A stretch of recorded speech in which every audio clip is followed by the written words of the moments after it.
안녕하십니까, 불수입니다. 자, 오늘 1강 자바 프로그래밍에 대해서 살펴보도록 하겠습니다.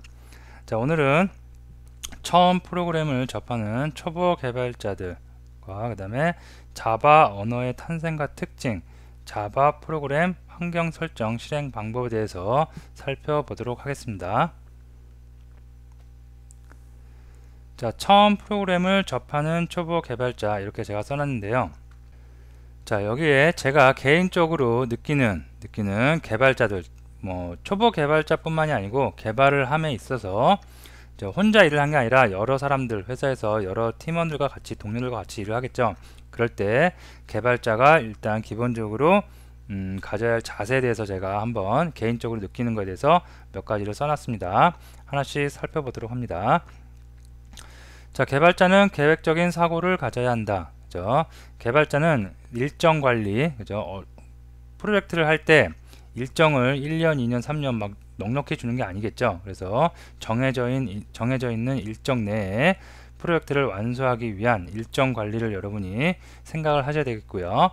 그 다음에 품질 관리.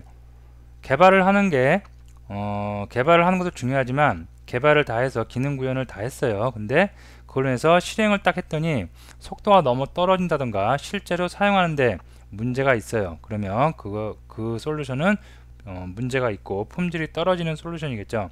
자, 그래서 내가 개발을 하는 것도 좋지만 얼마만큼 효율적으로 잘 돌아가게 만드냐, 그것에 대해서 여러분이 생각을 하시면 좋습니다. 자, 다음에 위험에 대비한 전체적인 계획이 있어야 한다. 여러분이 위험이라고 하는 거는 인력이 갑자기 어떻게 변동이 생긴다던가 아니면 예상치 못한 일이 생길 수가 있습니다. 프로젝트를 개발하다 보면, 진행하다 보면, 그럴 때 여러분이 위험에 대비하는 자세를 가질 수 있어야 됩니다. 물론 이런 것들은 초보 개발자들, 처음 개발을 시작하시는 분들이 관리하기는 상당히 어려운 부분이 많습니다. 주로 프로젝트 리더라든가 팀 리더, 그분들이 많이 이런 거에 대해서 항상 신경을 쓰고요. 하지만 초보 개발자도, 개발을 처음 시작하시는 분들도 처음부터 이런 사고방식을 약간 염두를 해두고 개발하시면 나중에 많은 도움이 될 수가 있습니다. 자, 다음에 팀원들은 무조건 사이가 좋아야 한다. 팀원들끼리 사이가 좋아야지, 팀원들끼리 사이가 안 좋으면, 그죠? 프로젝트 하나에 같은 배를 타고 가는데 팀원들끼리 사이가 안 좋으면 안 되겠죠. 그죠? 그래서 팀원들끼리는 무조건 사이가 좋아야 됩니다. 그죠?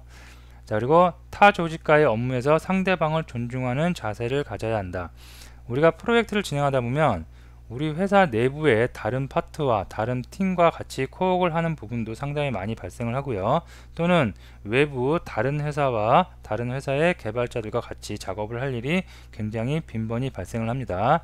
그럴 때 타 조직과의 업무에서 상대방을 존중하는 자세를 가져야지, 내가 만든 솔루션 나는 양보할 수 없다, 너희 쪽만 무조건 내가 만든 거에 따라와라 라고 하면 서로 불화가 생겨갖고 프로젝트가 원활히 진행될 수가 없습니다. 그래서 코웍을 한다는 거, 서로 협력을 한다는 거니까 서로 협력을 잘 해서 상대방을 존중하는 자세로 프로젝트를 임해야 되겠습니다.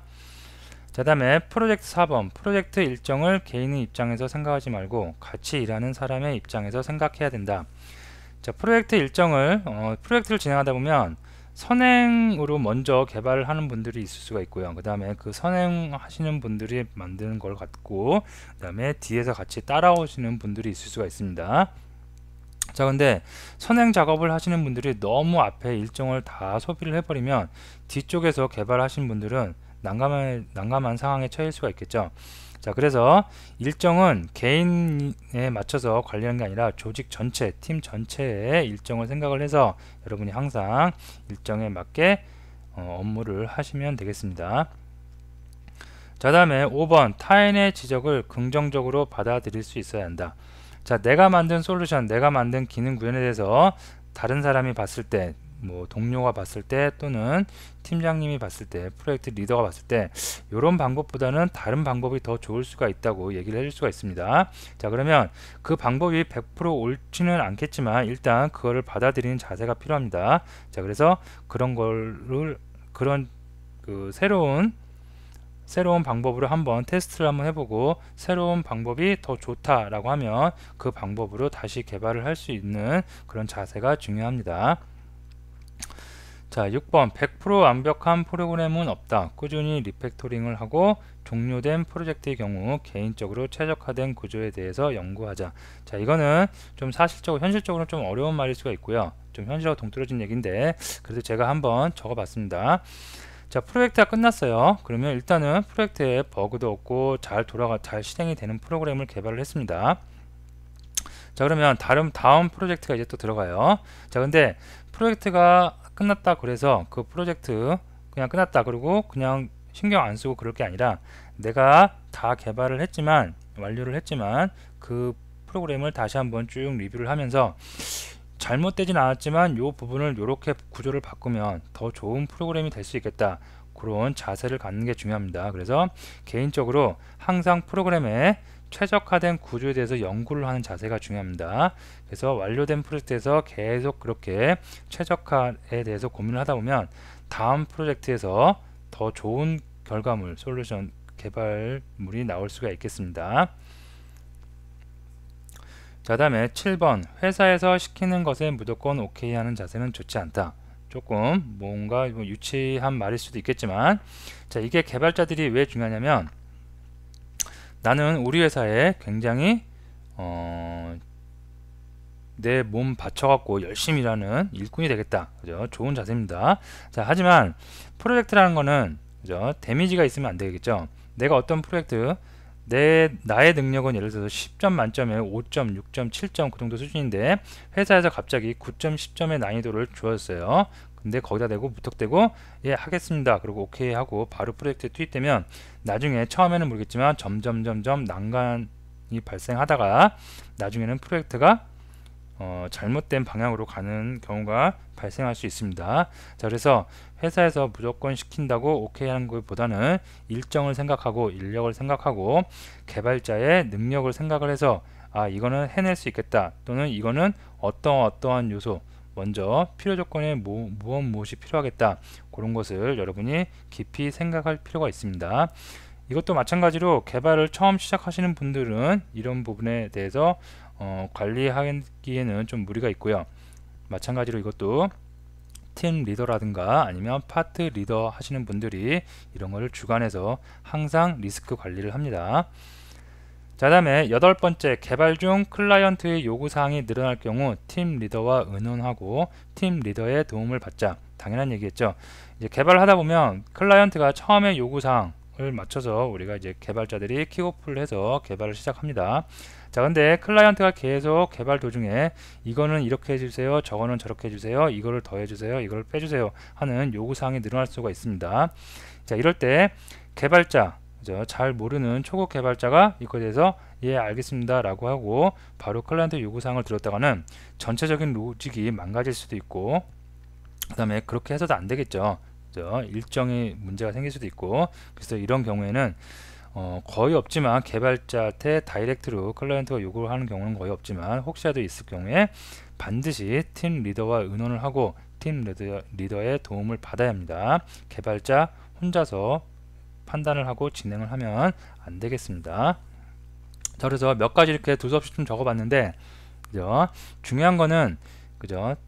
타 조직 또는 팀원들 간의 사이가 좋아서 코어기 협력이 잘 진행되는 그런 프로젝트를 진행하시면 되겠습니다.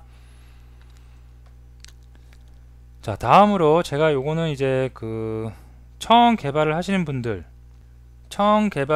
분들한테 항상 드리는 말씀입니다. 자, 간단하게 써놨는데요. 초보 개발자는 토끼와 거북이 중 거북이가 되자. 자, 이게 무슨 말이냐면 처음에 이제 학생들을 처음 만났을 때, 이제 학습하시는 분들을 처음 딱 만났을 때 사람마다 편차가 있기 마련이겠죠. 어떤 분들은 언어를 처음 했는데 언어를 습득하는 능력이 뛰어난 분들이 있습니다. 또 반면에 어떤 분들은 언어를 처음 해서 그런지 약간 언어에 대해서 약간 적응하는 속도가 느릴 수가 있습니다. 자, 어느 게 좋고 어느 게 나쁘다 그 얘기를 하는 게 아니고요. 자, 처음에 굉장히 빨리 습득을 해요. 언어에 대해서 이해력도 좋고 빨리 개발도 하고 굉장히 능력이 좋습니다. 그런 분들이 이제 토끼 같은 분들인데, 그런 분들이 막 이렇게 학습을 하시다가 어느 정도 수준이 되면 자만이라고 할까요? 약간 이제 개발 공부 학습을 이제 게을리 하시는 경우가 있어요.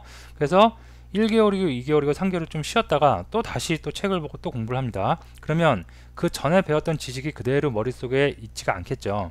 다시 또 처음부터 다시 책을 보고 다시 공부를 해야 되는 그런 다람쥐 쳇바퀴 도는 그런 방식이 계속 됩니다. 그러면 개인한테도 안 좋고, 그죠? 진도가 안 나가고 별로 그렇게 좋은 방향이 아닙니다. 자, 그거보다는 속도가 느려요. 좀 프로그램 언어에 대해서 이해하는 속도가 좀 느려요. 느리지만 꾸준히 쉬지 않고 꾸준히 하다 보면 반드시 제가 말씀드릴 수 있는데요. 그렇게 꾸준히 하다 보면 자기도 모르게 어느 순간에, 그죠? 속도가 붙어갖고 빠른 이해 능력을 가질 수가 있습니다. 자, 그래서 여기 밑에 써있죠. 100km의 속도로 공부하지 말고 1km의 속도로 공부하되 꾸준히 공부하자. 그죠? 처음에 너무 달리면 질려요. 그러지 말고 차근차근 하나씩 하나씩 꼼꼼하게 학습을 하시고요. 그 대신 꾸준히 공부하다 보면 내가 지금 달리고 있는 차의 속도가 1km지만 나도 모르게 어느 순간에 가속도가 붙어서 100km 그 이상의 속도가 나올 수가 있습니다. 그래서 반드시 꾸준히 공부하는 습관을 들이시는 게 좋습니다. 자, 다음에 그리고 이제 그 앞에까지는 저의 이제 서론적인 내용이었고요. 저의 개인적인 얘기들이었고, 자, 이제부터 자바와 관련된 얘기를 한번 해볼까 합니다. 자, 1-2 자바 언어의 탄생과 특징. 그래서 자바 언어가 언제 탄생을 했고 특징이 무엇인지에 대해서 알아보도록 하겠습니다.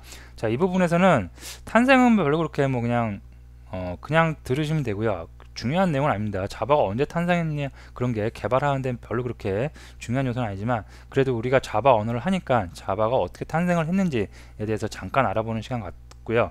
그 다음에 특징, 이거는 특징은 잘 알아두시면 많은 도움이 될 수가 있겠습니다. 자, 먼저 자바 언어의 탄생에 대해서 알아보도록 하겠습니다. 자, 1990년대 초에 자바가 탄생을 하였다고 합니다. 자, 근데 탄생을 하고 나서 바로 사람들이 알 수는 없겠죠. 그래서 일반적인 사람들이 알게 된 시기는 1990년대 말경에 이제 사람들이 자바를 알기 시작했다고 합니다. 자, 누가 만들었느냐? 제임스 고슬링이라는 사람이 가전제품의 효율적인 사용을 위해 프로그램 언어로 자바를 만들었다고 합니다. 그래서 제임스 고슬링이 처음에 어떻게 하면 집에 있는 가전제품을 냉장고, TV 이런 가전제품을 효율적으로 사용할까를 고민하다가 만들어낸 언어가 바로 자바 언어입니다.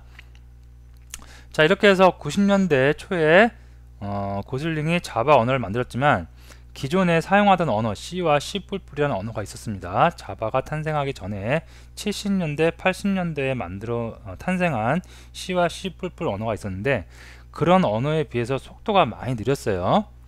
저도 처음에 자바를 접했을 때 굉장히 기대를 많이 하고 접했는데 굉장히 실망을 했습니다. 그 실망을 한 부분 중에 하나가 가장 큰 요인이 너무너무 속도가 느려가지고 이거를 도대체 이 언어를 가지고 개발을 했을 때 솔루션이 잘 돌아갈 수 있을까, 그래서 저도 많은 실망을 했던 적이 있습니다. 어쨌든 C와 C++에 비해서 속도가 많이 느려서 사람들로부터 외면을 받았습니다. 자, 다음에 1990년대 말에서 2000년도에 들어오면서 인터넷의 등장으로 자바를 외면했던 사람들로부터 관심을 얻기 시작했다. 자바의 실질적으로 인기를 얻기 시작한 것은 이때라고 생각하시면 돼요. 자바가 처음에 탄생을 했지만 C와 C++에 비해서 속도가 많이 느려서 인기를 못 얻었기 때문에 거의 사람들이 모르는 사람도 많았고 거의 외면을 많이 받았습니다. 하지만 인터넷 시대가 등장을 하면서 90년대 말에서 2000년대에 인터넷 시대가 등장을 하면서 자바가 그거에 힘을 얻어서 같이 사람들한테 인기를 얻기 시작합니다. 실질적으로 이때부터 이제 자바가 세상에 쫙 알려지는 시기라고 생각을 하시면 되겠습니다. 자, 다음에 자바는 대표적으로 세 가지의 플랫폼을 이루고 있다고 합니다. 그죠? 자바 SE, 자바 ME, 자바 EE가 있는데요. 자바 SE 스탠다드 에디션, ME 모바일 에디션, EE 엔터프라이즈 에디션입니다. 자, 뭔가 뭐 거창해 보이지만 거창한 거 아니고요. 간단합니다. 자, 자바 SE 스탠다드 에디션, 그죠? 이 플랫폼 뭐냐면 자바 어플리케이션 만드는 거예요. 여러분들이 이제 저랑 같이 공부하면서 계속 만들어 나갈 그런 플랫폼입니다. 그래서 자바 어플리케이션, 자바 응용 프로그램을 만든다. 이게 자바 SE 플랫폼입니다. 일반적인 어플리케이션 개발이 써 있고요. 자, 다음에 ME 모바일 에디션인데요. 휴대 가능한 소형 디바이스에 사용할 목적으로 개발합니다. 내가 어떠한 것을 이제 자바 언어로 개발하는데 그 개발하는 프로그램이 소형 디바이스에 탑재가 돼요. 예를 들어서 핸드폰 이런 데 탑재가 돼요. 그럴 때는 자바 ME 모바일 에디션 플랫폼을 이용해서 개발을 하면 된다는 얘기입니다. 자, 하지만 현재의 스마트폰 등장으로 쇠퇴, 그죠? 거의 쓰이지 않아요. 요즘 현재의 스마트폰의 프레임워크는 안드로이드라는 게 나왔죠. 그래서 소형 디바이스에는 안드로이드가 많이 탑재가 되지 자바 ME를 가지고 어떤 그 개발을 해서 솔루션을 개발해서 탑재를 시킨다든가 그런 경우는 거의 이제 없습니다. 자, 자바 EE가 나오네요. 자바 엔터프라이즈 에디션, 그죠? 기업 솔루션. 기업에서는 솔루션이 굉장히 크겠죠. 그죠? 굉장히 크고 많은 연산 처리를 해야 됩니다. 그런 거 할 때 자바 EE 엔터프라이즈 에디션을 사용을 합니다. 자, 그래서 SE, 그죠? 가장 일반적으로 많이 쓰는 거 자바 어플리케이션을 만들 때 많이 쓰고요. ME는 모바일, 소형 디바이스에 탑재되는 어플리케이션을 만들 때, 응용 프로그램을 만들 때 하는데 거의 사용을 하지 않는다는 거. 왜냐하면 안드로이드 프레임워크를 이용해서 개발을 많이 하니까. 자, 다음에 자바 EE 엔터프라이즈 에디션, 그죠? 기업 솔루션을 만들 때 사용을 한다는 거. 이렇게 세 가지 알아두시면 되겠습니다. 우선은 우리는 자바 SE 갖고 합니다. 자, 다음에 자바 언어의 특징, 이제 요거 좀 잘 이해를 하셔야 됩니다. 자, 자바 언어의 특징을 알아볼 때 생소한 말들이 많이 나올 텐데요. 이런 생소한 말들 뭐 굳이 그렇게 딸딸딸 외우면서 그렇게 학습을 하실 필요는 없을 것 같고요. 특징에 이런 게 있구나, 그죠? 그 정도 알아두시면 되겠습니다. 그리고 이런 특징들에 대해서는 자바를 여러분이 학습을 하는 도중에 계속해서 반복적으로 나오는 말들입니다. 그래서 굳이 꼭 그렇게 외우면서 공부를 하지 않아도 될 겁니다. 자, 그래서 자바 언어의 특징 첫 번째, 버추얼 머신을 사용한대요. 자, 버추얼 머신 먼저 한번 쭉 볼까요? 운영체제, 윈도우 운영체제, 리눅스 운영체제, 맥 OS 이런 운영체제에 영향을 받지 않는다라고 되어 있습니다. 자, 이게 무슨 얘기냐면 우리가 이제 자바 언어를 통해서 프로그램을 만들 거예요.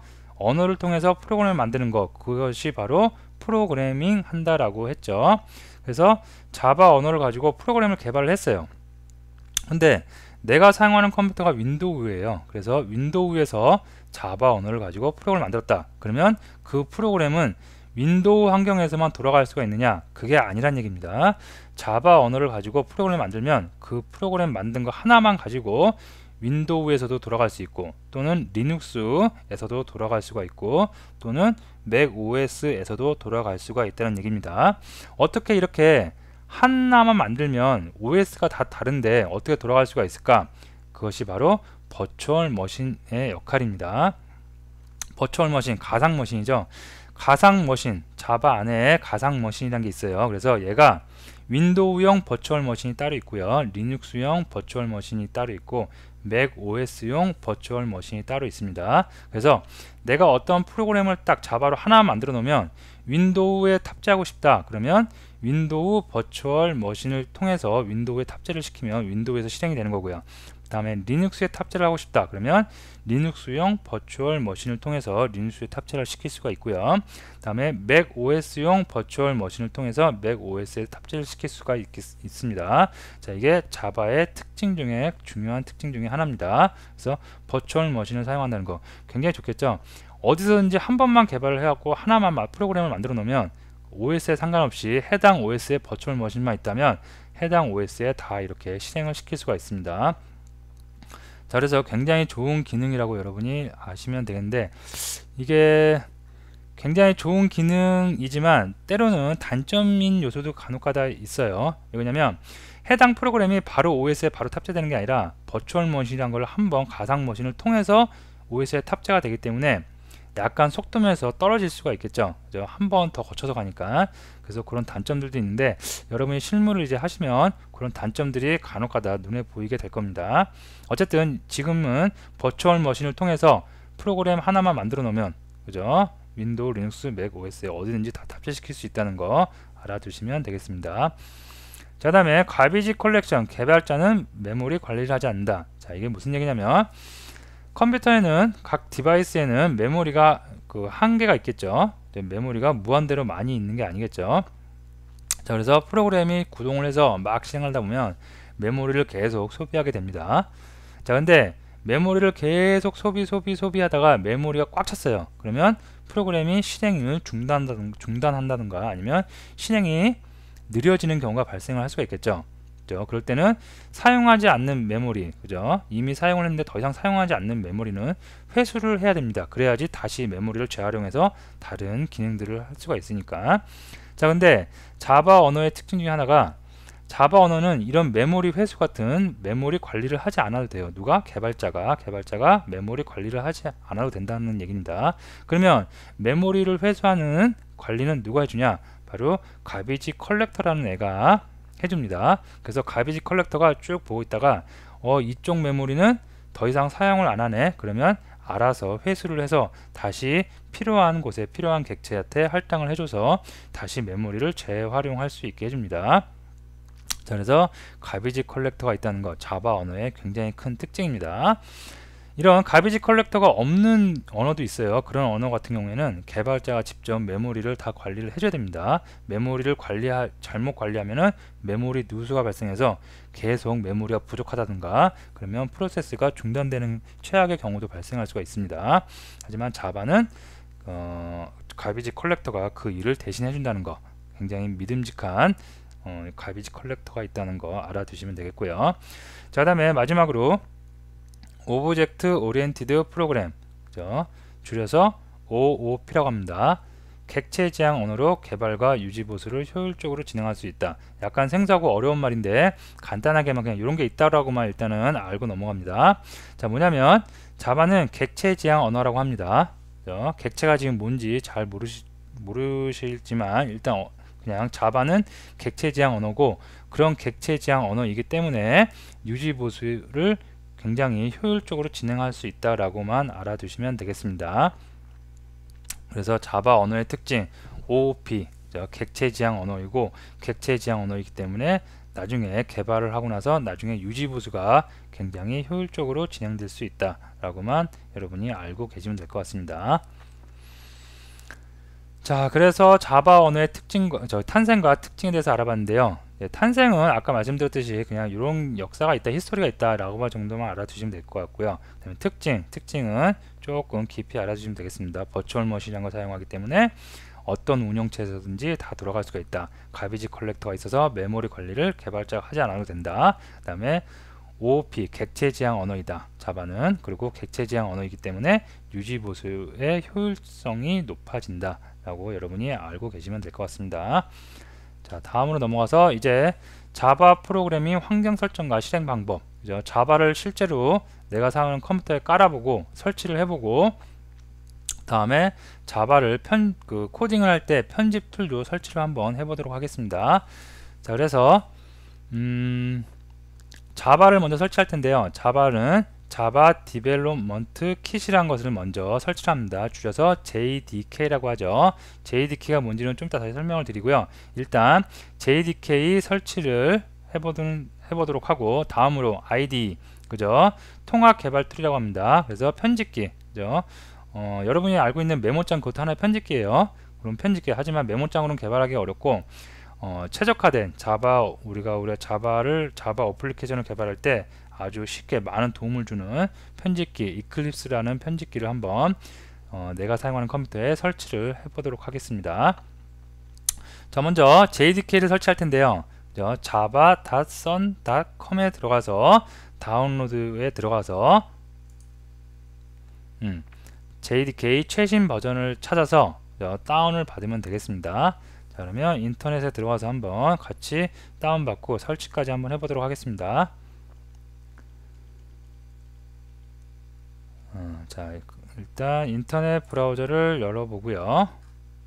자, 처음서부터 java.sun.com에 들어갔습니다. 자, 여기 이제 들어왔고요. 여기서 이제 다운로드에 가면 인기 있는 다운로드에서 첫 번째 Java for Developer라고 나오죠. 그죠? 가장 인기 있는 거겠죠, 여기가. 그래서 얘를 클릭합니다. 자, 그러면 자바 SE, 우리가 플랫폼 자바 SE 플랫폼을 이용해서 자바 어플리케이션을 만든다고 그랬어요. 그죠? 자바 SE 있고 ME 있고 EE가 있는데 SE 다운로드를 받는 곳으로 들어왔습니다. 자, 그래서 자바 플랫폼 SE 플랫폼을 다운받는데 여기 보시면 8U25라고 되어 있죠. 야, 이게 뭐냐면 앞에 있는 8이 버전입니다. 자바 1.8 버전, 그죠? 1.8 버전입니다. 근데 1.8이라고 안 쓰고 8이라고 그럽니다. 그래서 자바 1.8 버전을 다운받을 거고요. 자, 다음에 U가 있죠. U는 업데이트의 약자입니다. 그래서 25번 그죠? 업데이트가 됐대요. 처음에 8 버전을 발표하고 나서 약간의 뭐 개선할 점들을 이런 거를 25번 패치를 했다는 얘기입니다. 개인적인 건데 새로운 버전을 내고 나서 한 25번 정도 패치를 했다면 그래도 어느 정도 안정화가 많이 된 플랫폼이라고 생각을 하시면 됩니다. 근데 출시를 했는데 업데이트가 아예 안 됐거나 업데이트가 예를 들어서 뭐 세 번째, 네 번째, 다섯 번째 그런 초창기다 그러면 약간 꺼리고 차라리 그 하이 버전, 지금 예를 들어서 8이면 그 하이 버전 7 정도를 다운받아서 여러분이 개발하시는 게 더 좋을 수도 있습니다. 왜냐면 패치가 그만큼 이루어지지 않았다는 것은 아직 개선점이 많이 수정되지 않았다라고 여러분이 생각을 하셔도 될 겁니다. 자, 그래서 어쨌든 저는 최신 버전 8U25를 한번 다운받도록 하겠습니다. 여기를 클릭해서 들어가면 라이센스에 동의를 하라고 되어 있죠. 그래서 동의를 먼저 하도록 하겠습니다. 자, 그 다음에 밑에 이제 보면 리눅스용이 있고 맥도 있고요, 솔라시스도 있고 윈도우용도 있는데 자기 컴퓨터에 맞는 JDK를 다운 받아야겠죠. 자, 그래서 윈도우용을 저는 지금 윈도우 OS를 쓰기 때문에 윈도우용을 다운 받을 텐데요. 자, 윈도우 보면 386 32비트용이 있고 그 다음에 윈도우용 64비트용이 있습니다. 둘 중에 하나를 다운 받으면 되는데 자기가 사용하는 컴퓨터가 몇 비트인지, OS가 몇 비트 환경인지, 시스템이 몇 비트인지 알고 그 다음에 다운을 받아야겠죠. 자, 제 컴퓨터의 경우에는 자, 내 컴퓨터에서 속성에 딱 들어가니까 시스템 종류 64비트 운영체제, 그죠? 64비트 기반으로 해서 프로세스가 돌아간다고 되어 있네요. 자, 그래서 제 컴퓨터는 64비트고요. 혹시나 32비트 사용하시는 분들은 32비트용을 다운 받으시면 되겠습니다. 저는 64비트니까 64비트를 다운 받을게요.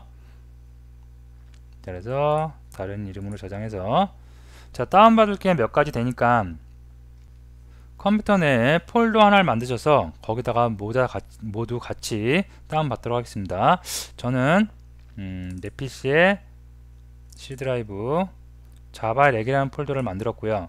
여기에 이렇게 다운을 받도록 하겠습니다. 저는 이미 다운을 받아놨으니까 요거를 쓰도록 하고요. 여러분들은 잠시 동영상을 멈추시고 요거를 다운받고 또 다시 진행해 주시면 되겠습니다. 저는 취소를 누르고 여러분 저장 눌러야겠죠.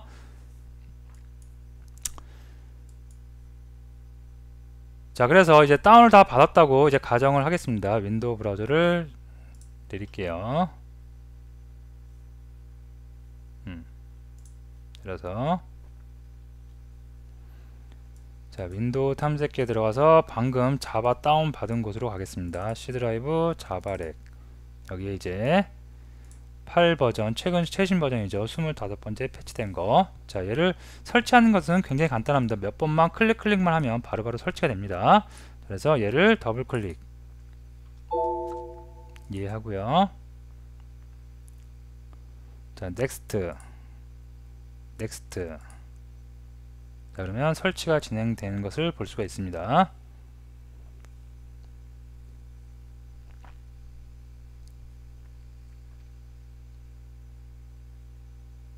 설치는 그리 오래 걸리지 않습니다. 금방 설치됩니다.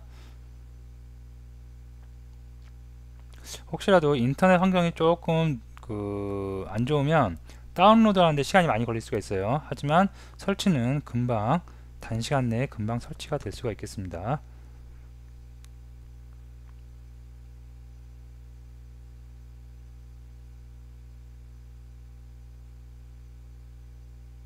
자, 요 위치에다가 설치를 하는데 저는 그냥 기본적으로 프로그램 자바 요 위치에다 그대로 설치하겠습니다.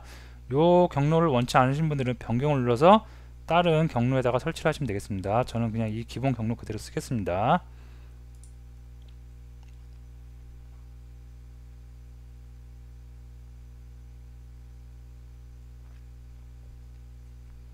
자바 설치 중이라는 상태가 나오고요.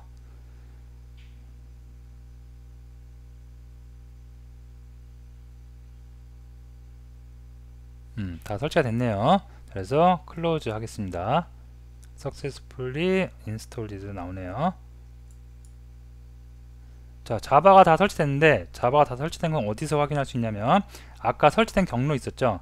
자, 저는 C 드라이브에 프로그램 파일에 여기 있네요. 자바 폴더가 만들어지고, 여기 안에 보면은 1.8 버전을 1.8을 8 버전이라고 한다고 그랬죠. 그래서 25번째 패치된 JDK가 설치가 됐습니다. 요 밑에 JRE도 설치가 됐는데, JDK와 JRE는 잠시 후에 다시 뭐가 JDK이고 뭐가 JR인지 다시 살펴보도록 하겠습니다. 자, 저는 자바가 일단 다 설치가 됐고요.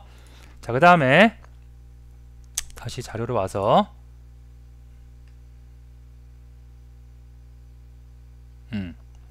자, 자바 프로그래밍 환경 설정과 실행 방법. 이제 JVM과 API, JRE, JDK라는 게 있습니다. 아까 방금 설치된 걸 보면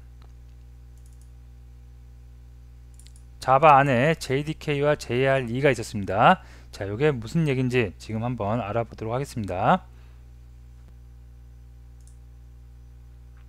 자, 우리가 이제 좀 이따가 이제 자바 프로그램, 그죠? 그 코딩된 개발 문서를 만들 텐데요. 그 문서의 확장자는 .java입니다. 이렇게. 그래서 앞에 파일명이 붙고 확장자가 자바로 이렇게 붙습니다. 자, 이거는 컴파일이 안 되는, 컴파일이란 게 뭐였냐면 번역기라고 했죠. 번역. 컴퓨터가 알아먹을 수 있는, 알아들을 수 있는 언어로 번역을 해주는데 그게 컴파일러라고 그랬습니다. 근데 컴파일이 안 된 언어, 우리 인간이 알아들을 수 있는 언어로 된 이런 자바 파일을 만듭니다. 이거를 갖다가 컴파일을 합니다. 그러면 뒤에 파일명은 그대로 두고 뒤에 확장자만 클래스라고 이렇게 바뀝니다. 클래스라고 바뀌어요. 그 다음에 이 클래스 파일을 윈도우형 버추얼 JVM, 자바 버추얼 머신, 리눅스용 자바 버추얼 머신, 맥킨토시용 자바 버추얼 머신을 통해서 각 OS에 이렇게 실행을 할 수가 있겠습니다. 그래서 여기까지가 개발 영역이고요. 그 다음에 이 개발에서 나온 프로그램을 이렇게 버추얼 머신을 통해서 해당 OS에 탑재시키는 거, 여기를 실행 영역이라고 합니다. 자, 근데 컴파일 되는 거, 그죠?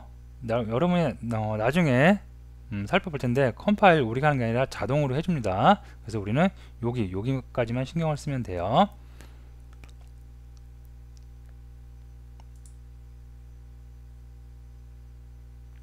자, 여기 보시면 이제 본격적으로 JVM, API, JRE, JDK가 뭔지 알아보도록 하겠습니다.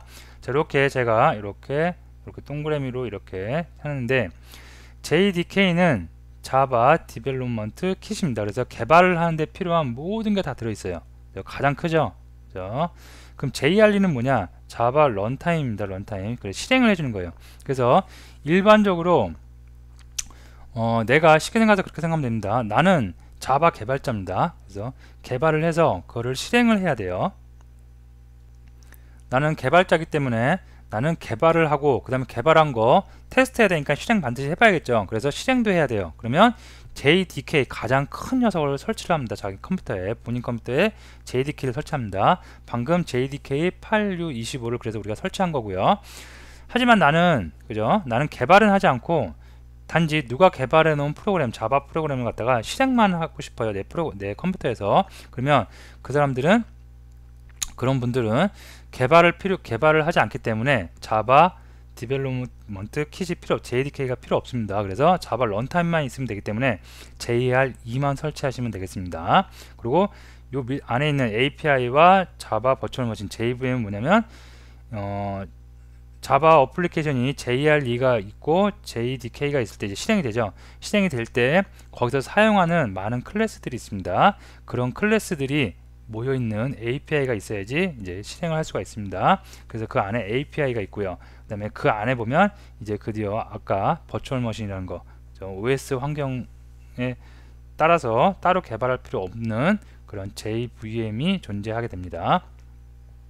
자, 그래서 간단합니다. 정리하면 나는 개발자다, 그죠? 나는 개발을 해야 돼요. 그러면 JDK가 컴퓨터에 설치되어 있으면 되고, 아니다, 나는 개발자가 아니라 그냥 실행만 하는 사람이다, 그러면 JR2까지만 여러분이 설치되어 있으면 되겠습니다. 자, 다음에 이제 이클립스, 여러분이 실제로 이제 자바는 설치를 했고 자바 언어를 가지고 여러분이 코딩 개발을 할 수 있어야 되겠죠. 그래서 개발하는 편집 툴, 가장 많이 쓰이는 이클립스를 다운받고 설치를 해보도록 하겠습니다. 자, 근데 먼저 말씀드리면 이클립스는 자바처럼, 자바는 인스톨 파일을 설치를 받아서 그거를 내 컴퓨터에 설치를 했습니다. 하지만 이클립스는 그런 설치가 필요 없습니다. 다운로드 받은 다음에, 압축 파일을 다운로드 받은 다음에 그 압축을 해제만 하면 바로 그냥 사용할 수 있는 그런 편집 툴입니다. 그래서 이것은 어디 들어가냐면 이클립스 org라는 사이트에 들어가서 다운로드를 받도록 하겠습니다.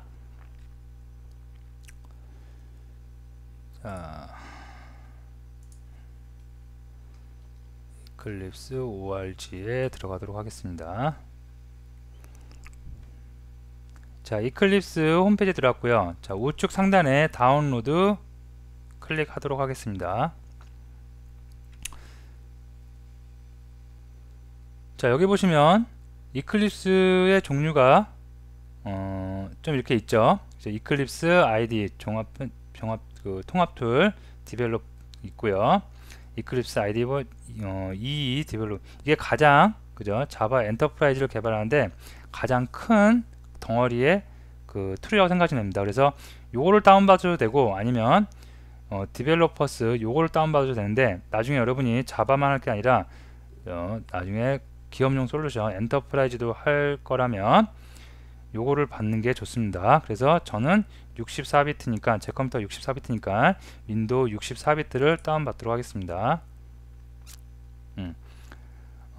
미러링 사이트가 나오는데요. 미러링 사이트 한국의 어디 카이스트에 있대요. 그래서 요 중에서 여러분이 편하신 데에서 다운 받으면 되겠습니다. 기다리면 다운이 되겠습니다. 자, 이것도 마찬가지로 아까 자바 JDK 다운 받은 곳과 동일한 폴더에다가 받도록 하겠습니다. 자바 레귤한 폴더 좀 만들었고요.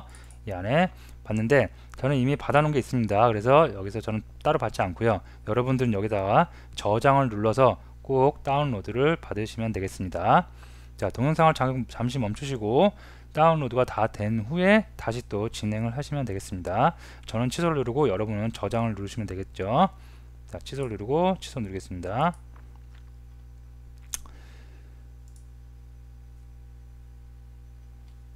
자, 이렇게 해서 저는 이클립스 다운을 받았고요. 다운 받았죠. 자, 아까 말씀드렸듯이 이클립스라는 툴은 인스톨 과정이 필요 없다고 그랬습니다. 압축받은 파일을 갖다가 압축만 해제하면 바로 사용을 할 수 있는 툴입니다.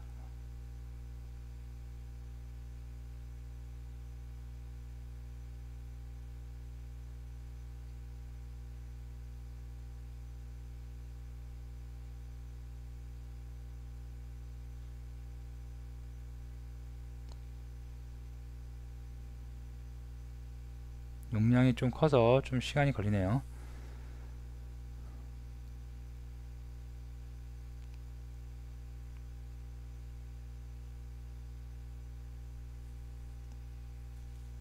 자, 압축이 다 해제하고 나서 압축 폴더를 열으면 바로 프로그램 실행 파일이 보이게 됩니다.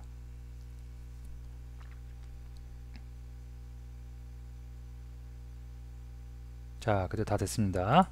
자, 그러면 이렇게 압축 해제한 폴더가 보이고요. 이 안에 보시면 이클립스 EXE라는 파일이 보입니다. 아이콘 보이죠? 자, 그리고 요거를 바로 실행, 더블 클릭만 하면 바로 실행이 됩니다. 한번 실행해 보도록 하겠습니다. 더블 클릭. 이클립스 실행이 되고 있습니다.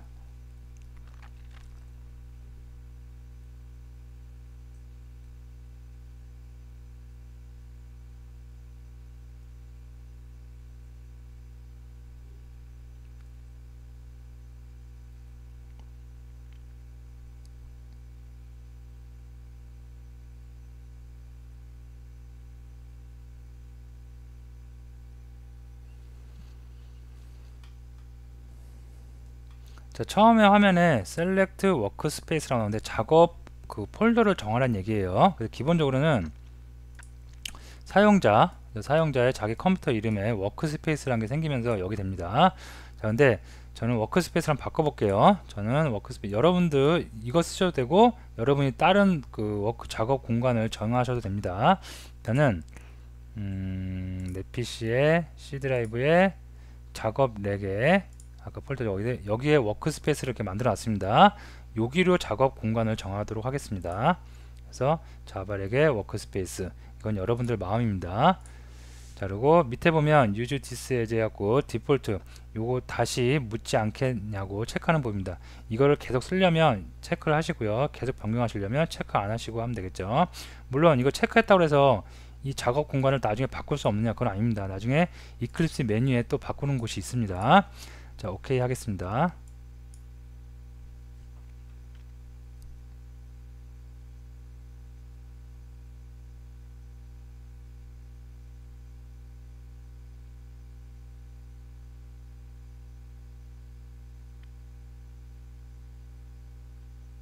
자, 그러면 이클립스 프로그램이 실행됐습니다. 저는 첫 화면은 저하고 약간 다를 수가 있어요. 첫 화면에 여기에 인트로라고 했고 뭐 안내 그 창이 뜰 수가 있어요. 그거는 X로 닫아 버리시면 됩니다. 닫고 나면 저와 동일한 모습이 나올 겁니다. 저는 이클립스를 한번 사용했기 때문에 그런 창이 뜨는 겁니다. 자, 어쨌든 이게 이클립스란 겁니다. 그래서 이클립스는 한번 실행해 봤고요. 여기서 이제 여러분이 자바 언어를 가지고 코딩을 해서 자바 어플리케이션 프로그램을 만드실 수가 있겠습니다. 자, 끌게 종료할게요. 자, 오케이. 자, 그래서 다시 파워포인트로 돌아와서 자, 그래서 이클립스까지 다운받았죠. 자, 이번 시간에 한 거 잠깐 정리를 해보도록 하겠습니다. 자, 먼저 자바 언어를 배울 때 프로그램 처음 개발하시는 분들이 가져야 되는 자세에 대해서 한번 쭉 알아봤고요. 다음에 자바 언어의 탄생과 특징에 대해서 알았습니다. 탄생은 그냥 가볍게 역사라고 해서 읽어주시면 될 것 같고요. 자바 언어의 특징, 요 세 가지는 꼭 기억을 하시는데, 무슨 말인지 몰라도 버추얼 머신이라는 걸 사용하구나, 가비지 컬렉터라는 걸 사용하구나, 그죠? 객체 지향 언어이고 그래서 유지 보수가 효율적으로 진행될 수 있구나, 그 정도만 개념만 좀 알아두시고 넘어가시면 되겠습니다. 자, 다음에 자바를 개발하기 위해서 JDK를 설치한다, 그죠? 자바 사이트에 들어가서 JDK 설치하는 거 한번 해보시고요. 그 다음에 JDK와 JRE, 개발자는 JDK가 필요하고요. 그냥 실행만 하는 사용자는 JRE가 필요하겠죠.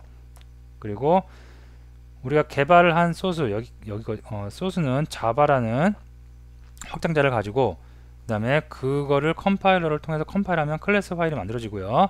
그거를 각각의 OS 버추얼 머신을 통해서 OS에 탑재돼서 실행이 된다는 거, 이런 순서 알아두시면 되겠습니다.